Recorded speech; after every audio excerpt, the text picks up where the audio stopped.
से जुड़ी बातें हैं। वैसे तो मालूम है कि आज जिस तरह के देश के हालात है और कांग्रेस पार्टी की जो कोशिशें हैं कि देश के अर्थव्यवस्था जिस तरह से उन्होंने चरमरा दिया था 2014 तक, उसी तरह से देश की अर्थव्यवस्था को की जो तेज़ी से बढ़ रही है उसको रोकने का काम करे।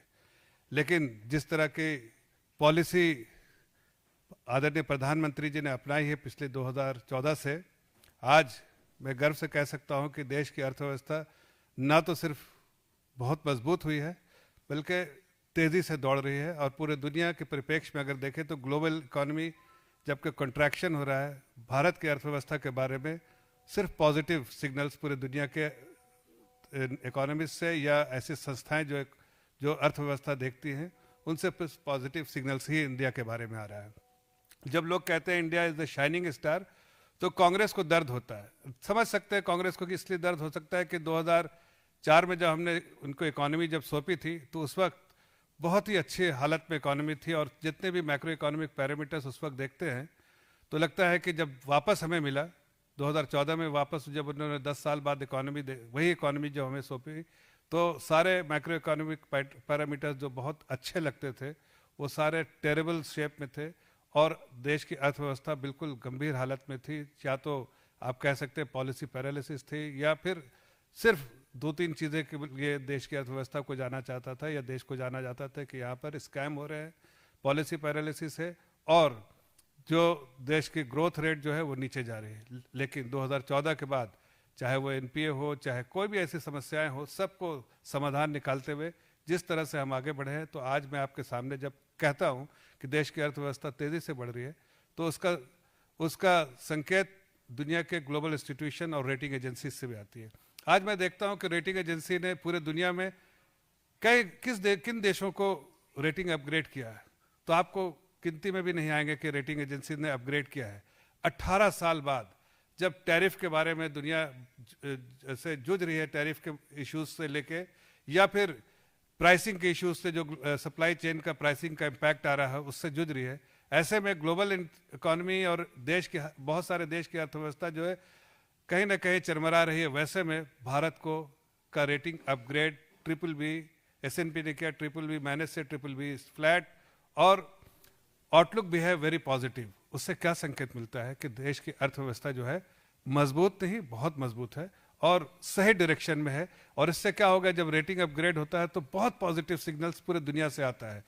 दुनिया के हर लोग कहते हैं कि आज भारत की जो पॉलिसी जो इनिशिएटिव है सरकार की, जो स्ट्रक्चरल रिफॉर्म्स किया सरकार ने, जो पॉलिसी मेजर्स लिए हैं, उसकी वजह से ही आज जो है ये ग्रोथ में कंटिन्यूटी रहेगी, जो इकोनॉमिक स्टेबिलिटी रहेगी।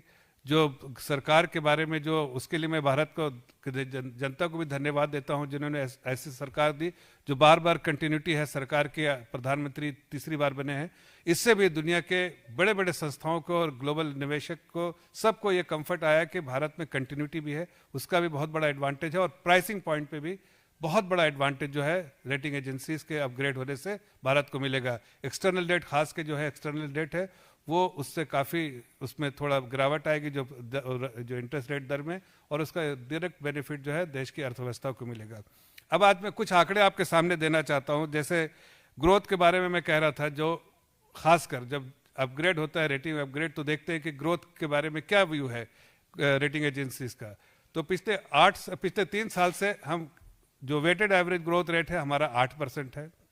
जो दुनिया के परिप्रेक्ष्य में देखें तो ये हमको फास्टेस्ट ग्रोइंग इकोनॉमी जो है, लार्ज इकोनॉमी, उसके श्रेणी में डालता है। फास्टेस्ट लार्ज इकोनॉमी जो है उसके ग्रोइंग इकोनॉमी में उसके श्रेणी में नंबर 1 पर रखता है, इसलिए कि पिछले 3 साल में 8% कोई फास्टेस्ट जो है लार्ज इकोनॉमी इतनी फास्ट ग्रो नहीं हुई है, इसलिए उस श्रेणी में सिर्फ 3 साल में अगर का एवरेज निकाले। लेकिन अगर करंट ईयर का देखें तो 6.5% है। आरबीआई ने जो संकेत दिए हैं वो 6.5% का दिया है। लेकिन मोर इम्पॉर्टेंटली कि आईएमएफ के जो आउटलुक है वो टैरिफ के बाद भी, सारे जो अनसर्टेनिटीज के बाद भी 6.2% जो था उसको रिवाइज करके 6.4% रिसेंटली किया है और साथ साथ जो है रेटिंग अपग्रेड भी आया है।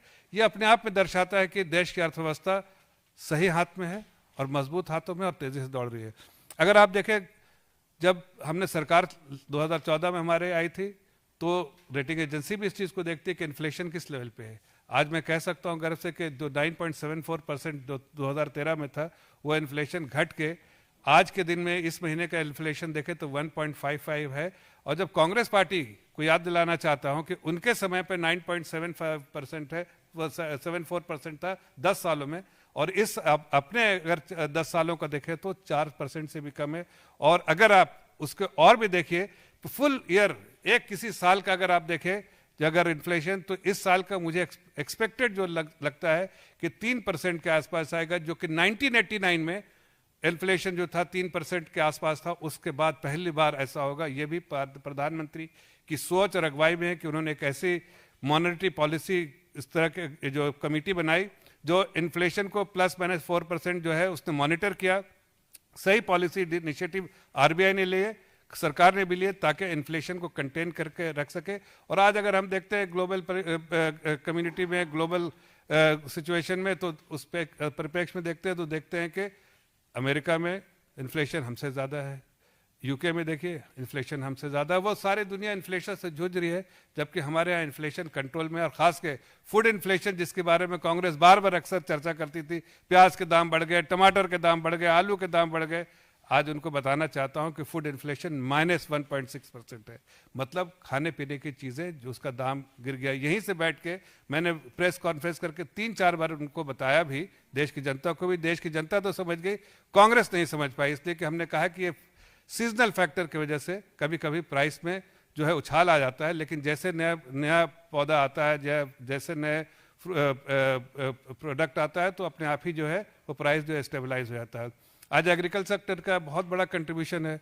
एग्रीकल्चर सेक्टर जो है हमारे सरकार ने 5 टाइम्स कैपिटल, जो बजटरी कैपिटल जो है एलोकेट किया, 5 टाइम्स किया, जो है ज़्यादा किया जो 2014 से पहले था।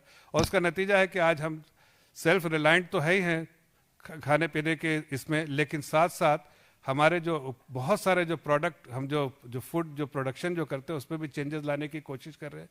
और हमारे जो फार्मर्स की इनकम है वो भी जो है, जो वेज है वो भी जो है करीब करीब 8% से ग्रोथ हुआ है। ये अपने आप में दर्शाता है कि जो हमने कहा कि हम अन्नदाताओं की चिंता करेंगे, वो चिंता कर रहे हैं। उनकी आमदनी भी बढ़ रही है, उनकी प्रोडक्शन भी बढ़ रही है, उनकी कमाई भी बढ़ रही है, और साथ साथ सरकार की हर तरह की जो उनको सहायता होती है वो भी मिल रही है।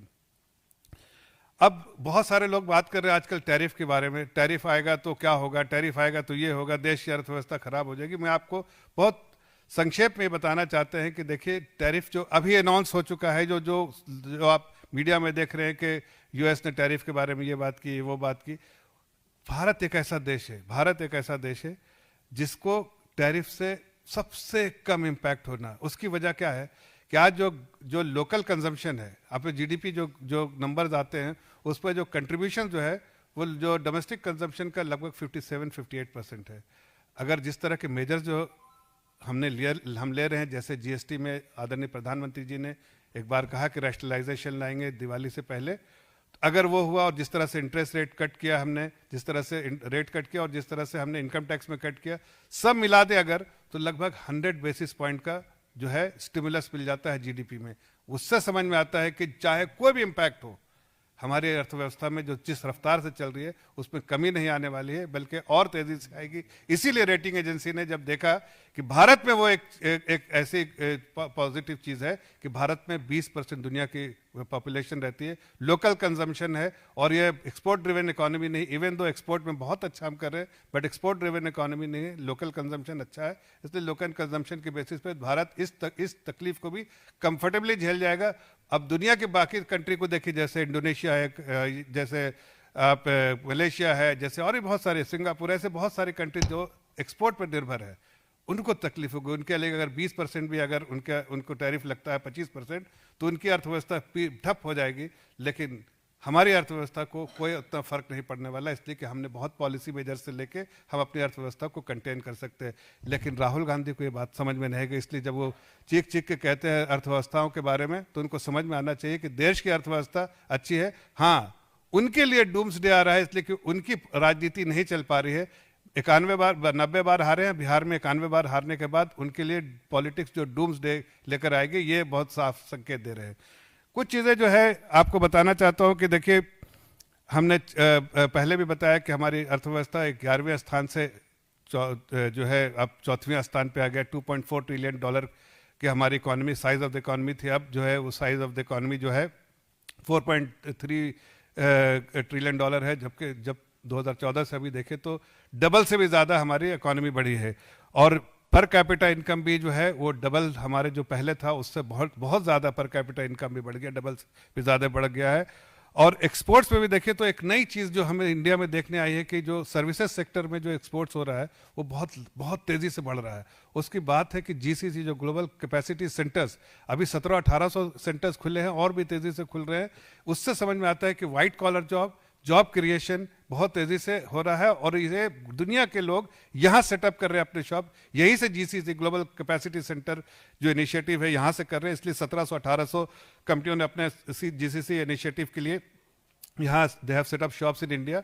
और आगे भी जो उम्मीदें हैं यहाँ से और तेज़ी से लोग निवेश करेंगे, यहाँ लोगों को रखेंगे, नई नौकरियाँ शुरू होंगी। और इसीलिए मैं नौकरियों की जब बात करता हूँ अनएम्प्लॉयमेंट के बारे में तो मैं बताना चाहता हूँ कि यूपीए के समय में 2.9 करोड़ जॉब जो है उन लोगों ने 10 सालों में क्रिएट किया था, जबकि हमने लगभग 17.5 करोड़ जॉब क्रिएट किया। और सिर्फ 2024 के परिप्रेक्ष्य में देखें तो 4.5 करोड़ जॉब क्रिएट किया। ईपीएफओ के डेटा बताते हैं कि किस तरह से किस तेज़ी से ईपीएफओ डेटा में इनरोलमेंट हो रहा है। और हमारे जो आंकड़े बताते हैं, चाहे naukri.com या कहीं भी, उसमें दिखता है कि ये नौकरियां तेज़ी से बढ़ रही हैं। और जो एम्प्लॉयमेंट वर्कफोर्स जो था 47.5 करोड़ से बढ़ के अब 64.5 करोड़ हो गया। इतना वर्क पार्टिसिपेशन बढ़ गया, इसलिए जो अनएम्प्लॉयमेंट रेट था वो घट के 7% से अब 3.3% हो गया है। और खासकर एक बहुत इंपॉर्टेंट बात बताना चाहता हूँ कि देखिए यूथ अनएम्प्लॉयमेंट में दुनिया में जो है वो 13.3 एवरेज रेट है। हम उससे भी नीचे 10% पे आ गए हैं। हमारा जो एवरेज यूथ अनएम्प्लॉयमेंट है 10% है, which is lower than the global average. और दूसरी बात बताता हूँ कि अगर आप यही देखें तो उसके रूल्ड स्टेट जो है, जो हिमाचल प्रदेश कांग्रेस रूल्ड स्टेट, जो ये अनएम्प्लॉयमेंट और नौकरियों की बात करते हैं, बेरोजगारी की बात करते हैं, उनको बताना चाहता हूं यूथ अनएम्प्लॉयमेंट हिमाचल प्रदेश में 30% है, 30%, जबकि देश का एवरेज जो है वो 10% है, ग्लोबल एवरेज 13.3% है। तो आपके कांग्रेस पार्टी को मैं बताना चाहता हूं कि आपने तो देश को नरक में डाल दिया था। यह आदरणीय प्रधानमंत्री जी की पॉलिसी है जिसने देश को आज इस मुकाम पे पहुंचाया है कि दुनिया कहती है कि दुनिया के लिए एक शाइनिंग स्टार जो है वो भारत है। और भारत में जो निवेशक जो इन्वेस्ट करते हैं उनको एक उम्मीद रहती है कि भारत में ही जो सेफ्टी, सिक्योरिटी, कंटिन्यूटी और सस्टेनेबिलिटी है। दूसरी चीज़ मैं आपको बताना चाहता हूँ कि देखिए एक खास चीज़ है कि एफएक्स रिजर्व। अभी हमारे पड़ोसी मुल्क पाकिस्तान में एफएक्स रिजर्व्स की बात होती है तो 2, 3, 4, 5, 6 बिलियन डॉलर की बात होती है। वो भी किस दिन कटोरा लेकर बढ़ते रहते हैं तो लगता है किस दिन खत्म हो जाएगा। आपका देश, भारत देश, आज मैं गर्व से कह सकता हूँ $700 बिलियन और रिकॉर्ड एफडीआई जो उनके समय में फॉरेन डायरेक्ट इन्वेस्टमेंट होता था वो 10 सालों में जो हुआ, हमने जो 10 सालों में हुआ उनसे डबल से भी ज़्यादा हमने एफडीआई कराया, बल्कि 3 टाइम्स जो उनके एफडीआई हमारे समय में हुआ है। उसकी वजह है कि हमने सही पॉलिसी मेजर्स लिए। लोगों का, निवेशक का कंफर्ट भारत के प्रधानमंत्री में है, भारत के अर्थव्यवस्था में है, भारत की लीडरशिप में है और यहाँ के वर्कफोर्स में है, जो वर्क पार्टिसिपेशन लेवल जो है उसमें है। और इसलिए लोग निवेश कर रहे हैं और उसका सीधा डायरेक्ट बेनिफिट जो है देश की जनता को मिल रहा है। जीएसटी कलेक्शन के बारे में मैं थोड़ा सा बस बताना चाहता हूँ कि जीएसटी कलेक्शन जो है, जो समराइज करता हूँ, जीएसटी कलेक्शन जो है 2 लाख करोड़, आपको पता है कि रिकॉर्ड कलेक्शन हो रहा है, तेज़ी से कलेक्शन बढ़ता जा रहा है। और आदरणीय प्रधानमंत्री जी ने इस बार 15 अगस्त के स्पीच में भी कहा है कि वो जीएसटी रैशनलाइजेशन करेंगे। मैं आपको बताना चाहता हूँ 50 साल में इससे अच्छी दिवाली नहीं होगी जो इस बार की दिवाली होगी। दिवाली धमाका आदरणीय प्रधानमंत्री जी ने रेड फोर्ट से अनाउंसमेंट किया है कि जीएसटी रैशनलाइजेशन करेंगे। जीएसटी में जो छूट मिलेगी, जो उम्मीद है, मुझे लगता है कि इससे अच्छी दिवाली 50 सालों में नहीं होगी, तो जो इस दिवाली में होने वाली है। तो मैं आप लोगों को बताना चाहता हूं कि दिवाली जो पोटेंशियल जीएसटी रेट कट जो ऑलरेडी रेट कट्स हो गए, इंटरेस्ट रेट कट और जो इनकम टैक्स रेट कट्स हो गए हैं, ये सब मिला के देश की अर्थव्यवस्था और तेजी से बढ़ेगी और देश की जनता की आमदनी बढ़ेगी, उनकी थाली में और खाना आ जाएगा, उनके पॉकेट में और पैसा रहेगा और वो और बेहतर महसूस करेंगे। और इसकी वजह है कि देश का प्रधानमंत्री जनता के बारे में सोचता है और कांग्रेस पार्टी परिवार के बारे में सोचती है। इसलिए उन्होंने देश का सत्यानाश किया, देश को एकदम चरमराती हालत में छोड़ा था। आज देश मजबूत है, देश की अर्थव्यवस्था मजबूत है, देशवासी अपने आप को गर्वान्वित महसूस करते हैं और आगे आने वाले दिनों में जो विकसित भारत है जो हमने दिया था, वो डूम्स भारत दिया था, हम विकसित भारत का जो कॉन्सेप्ट दिया है उसी दिशा में हम चल रहे हैं और भारत की अर्थव्यवस्था आने वाले दिनों में और भी मजबूत होगी और कई ऐसे पॉजिटिव अनाउंसमेंट दुनिया की संस्थाओं के जैसे रेटिंग एजेंसी या फिर वर्ल्ड बैंक इस तरह के संस्थाओं से आएगा, जिसका डायरेक्ट बेनिफिट जो है वो आम नागरिक को और देश की अर्थव्यवस्था को मिलेगा। अगर आपके पास कोई सवाल हो तो फिर। शैलेंद्र, दूरदर्शन।